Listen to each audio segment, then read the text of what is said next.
So my husband called me out at the dinner table this evening, as he should, I guess, as he should have, and it was kind of funny. But it made me think about what I want to talk about today. I'm going to talk about the call out in just a second. But I realized in that moment that I didn't take what he said personally. And it made me think about how often we actually do take things that our spouse does or how they say it or their tone really personally. And there are moments where it's not even about us, right? You probably think this song is about you, but it's not. And we can have way more peace and let things roll off our shoulders if we are able to kind of switch and have certain discernment and put the shield up for moments when it's not about us. So that's what I want to talk to you about today. Let's talk about it. Starting with my call out, okay? So I made dinner tonight, which is like a lot. It's a lot for me, mostly because I am extremely spoiled. I will, if you're listening to this, my husband listens to a lot of videos. I know I'm spoiled. I know I am. You, my dear, have spoiled me because my husband, and I've said on the channel before, here and there, he has a passion for cooking. So he's usually the one chefing it up in the kitchen, making, sauces from scratch and juices from scratch and just squeezing limes and just doing all the things. Okay. And I love that for him. And I love that for me. And I support him. You know what I mean? Like I support his passion 1,000,000%. Okay. You want to cook in the kitchen? You want to start with the aromatics and really I'm here for it. So he's usually doing it. But he did a lot today. He cooked, he made some arepas and some vegetables and stuff earlier. He did a lot and he also is a dishwasher. I'll be this is full transparency, full out on the table, okay? Because people will be like, it's such an interesting moment. I was like, yeah, my husband does most of the cooking. He loves it, and I support him. I support him. And they're like, yeah, somebody's cooked, and the other person does the dishes. And I was like, nah, he also likes doing the dishes. He does the dishes too. I also support him in that. He says it feels therapeutic. It's not. Cool. I got your back. Do it. I love it. I love that for you. So it was me doing dinner. I'm gonna do something simple. So I'm gonna make a pasta. I made a little fusilli, a little veggie pasta, chopped up a few vegetables, kind of a one pot pasta situation and some garlic bread. Okay, that's what I did. That's what I had the capacity for, and I did it.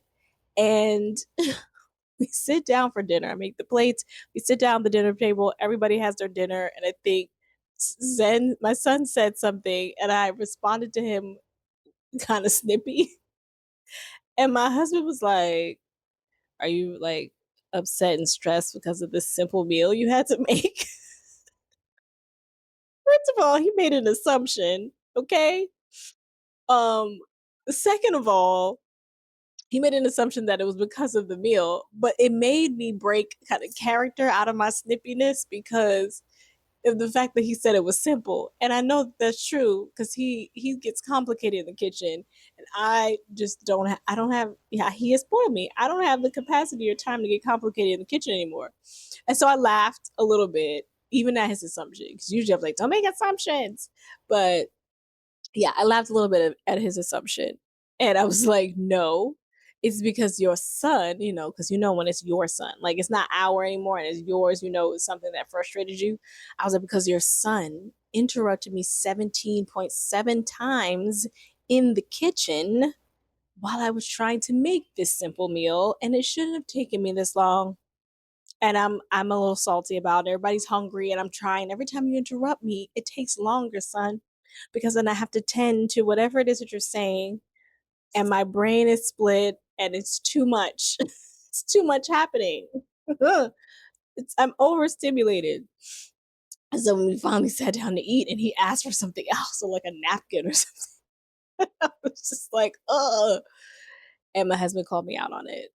And what I noticed in this interaction, this is a simple example, I know, but what I noticed in this interaction is I didn't take his little quip personally, and he didn't really take my snippiness personally, even though it wasn't directed at him at the time. But a lot of times we can, because when our partner tone changes or they are a little short with us, we're like, who you talking to? Why you talking to me like that? I didn't do anything to you. And sometimes that's very true. What I think is beautiful is us our ability to expand our thinking to the fact that, like, if you know you didn't do anything and it's probably not about you, then why are we taking it as personally as we do? And often we do take it personally. Now, disclaimer, this isn't, hey, I am just going to take any kind of disrespect, or I don't have boundaries, or I don't have standards, right? You say certain things and I feel like the human brain is ready to combat what you're saying. So let me be clear, as I've said in this channel, I live in the gray. I understand the nuances.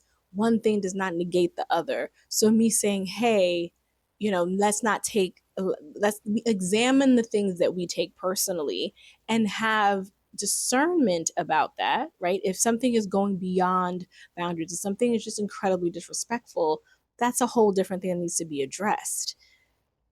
7 times out of 10, right? Maybe 8 times out of 10, it's just you're a little short with me. You're a little quiet. You seem like you have an attitude. And our humanness has us be like, well, I didn't do anything. Why am I getting the brunt of this? But for the person that's snippy, the reality is it might not be about them, but it does affect them. It might not be about us, but we're affected. Because if your energy is some kind of way, it does affect the people around you. Here's where I think my conversation yesterday also kind of comes into play. My conversation about grace is that a lot of times, if it's not personal, it means there's something else external that is bugging your partner, that is affecting their nervous system, that is affecting their emotions, it's affecting their mental state. That could be just in this world, okay, in this economy, that could be a lot of things. It could be something they saw on the news. It could be something that's going on with a family member. It could be stresses at work. It can literally just be fatigue because they didn't get enough sleep. They could be hangry because they had to skip lunch because their boss was on one and they didn't really get a balanced meal. Like, there could be so many reasons outside of the relationship as to why your partner is feeling some kind of way that has a certain tone. And what I have noticed over the years is, even though cognitively in our head we know that's true, we can have a tendency. Let's do a self check right now. Let's do a self check. I understand and I'm aware when I am taking things personally that are not meant for me. Like, oh, you have a certain tone. And I'm also aware when I am giving off a certain attitude when it's not meant for that person, when it's not meant for my partner or my kids, right? It's something I got to get my own get right. How many of us can acknowledge that we have been there on one end and on the other end, on the receiving end and on the giving end of being shorter, less patient, what have you? We are human. I think grace is an acknowledgement and a compassion for our humanity. And that's what I talked about yesterday. And so in those moments when we recognize that, we can fall back and decide, like, I'm not going to take it personally. One of the things that I'll do is, because I'm a Bronx girl, so I think that comes up in me when it's like, who you talking to kind of situation. I'm aware of that in self. And so you might say something that's out of pocket, or you may be short with me, and I'm like, I usually pause. This is like a real reenactment. Okay, I'm I'm just gonna give you that one because I feel like this is not about me. So I'm here if you need to talk. If not, I'm just gonna give you some space. Like, that's my default. Then take that nugget and put it in your pocket, okay? Somewhere in that wording is my default. And a lot of times, if I find myself on this, like on the, feeling froggy, that's what the pause is for. Because I'm like, I know it can't be me. You just got in the house. I didn't do anything, right? So, or vice versa. Like, it can't be. I didn't even talk to you. He's like, can't be me. And I'm like, you know what? It's right. It's not. It's not you. And so we don't take it personally, and allows us to protect our peace. Allows me to protect my peace to be like, oh, it's not about me. I'm not going to get into it one on one and back and forth with you over something that isn't even about me, if you might not want to talk about it right now either. So I'm not going to force you. That's the other thing we do. Like, so I could tell something's wrong. Why don't you just tell me? Well, might not be ready, might not be open. So I just open the door. I'm like, hey, if you want to talk about it, cool. If not, I'm gonna give you some space. You can open the door, but they decide whether they walk through it, right? And so that bit of discernment, and with when sometimes our partners will call us out around us being short or snippy, and hey, I don't deserve this. This isn't for me, and we just got to be like, is that true?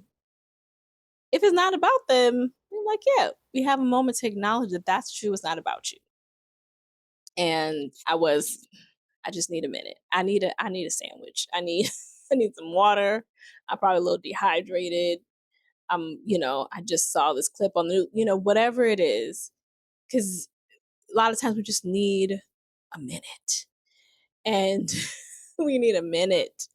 Again, space comes up, but knowing if that's true or not, acknowledging that, being aware of it, it can allow for like, this is not going to become a thing or an argument. This is something that is just going to roll off our backs, and we can move on from it so easily and so smoothly.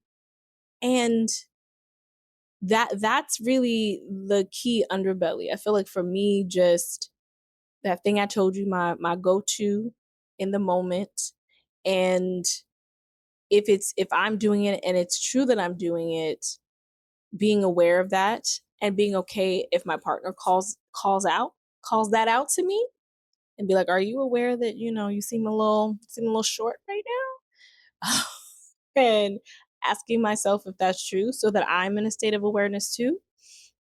And overall, I think the greatest gift we can allow for is spaciousness for our own humanity, and for our own growth and our own elevation within our relationships.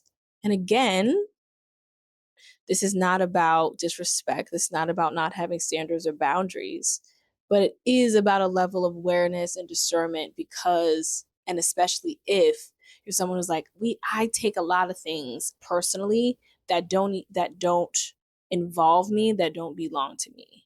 We need to put the things down that do not belong to us, even in our most intimate relationships, which are with our spouses, with our kids, family members. If this doesn't belong to me, I cannot carry it. I realize it's affecting me right now. That's another state of our awareness, because your attitude may be triggering me to an attitude where my empath's at. A lot of times that we feed off that energy, and then it starts to come out of us too. We can feel it in our bodies. So I'm like, yeah, I'm gonna I'm gonna put this down. I'm also nobody's trash receptacle, right? So this is not about being, and nobody is mine. It's not about like giving them all the trash that we're feeling inside in the moment. It's not about that. And that's why, you might get a little pass for the moment, and then you get space. Or if it is something that crossed some big lines for you, then that has to be addressed, because there still remains boundaries still remain, even in those states of like, I might have been snippy, my tone might have been off, but if you cross a certain boundary, that's still something that could be addressed. But ultimately, it's just there's a certain level of peace, and there's a certain level of empowerment when we're not carrying other people's stuff if it's not true for us. Now, the other thing is, if it is true for us and we're like, really, what you're feeling, like when if they do talk to you and they are able to open up, and vice versa, if you're able to open up about stress at your job or something, and that person's listening, or the world just feels heavy right now, it might be a moment for a you're not alone moment. Like, "Ugh, I feel the same way. Like, I feel it too. I'm here for you. I mean, we might feel it differently, but I feel it too, and I love you, and I'm here for you." It might even call for that moment.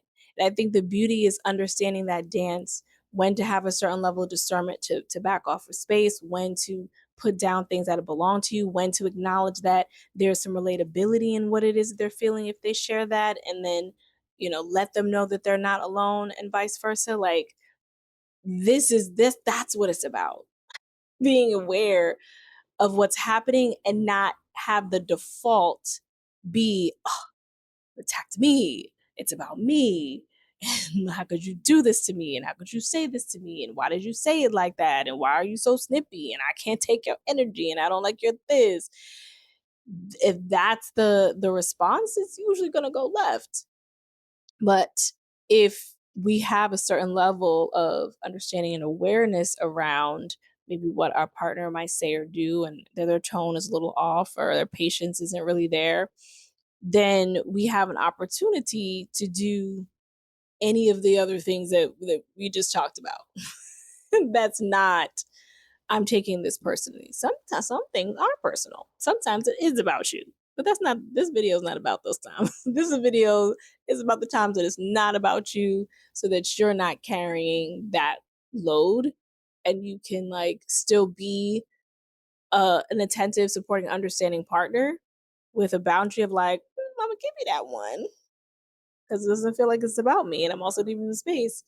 And we can talk if you want to, if you're ready, but you're giving, you're allowing for that, you're giving spaciousness for that, which is really powerful. So yeah, that's what I have for today. Let me know if something resonated with you down in the comments. I would love to hear. Roll call, I forgot to roll call in the beginning. I'm trying to start that as a flow thing. But if you got this far, let me know.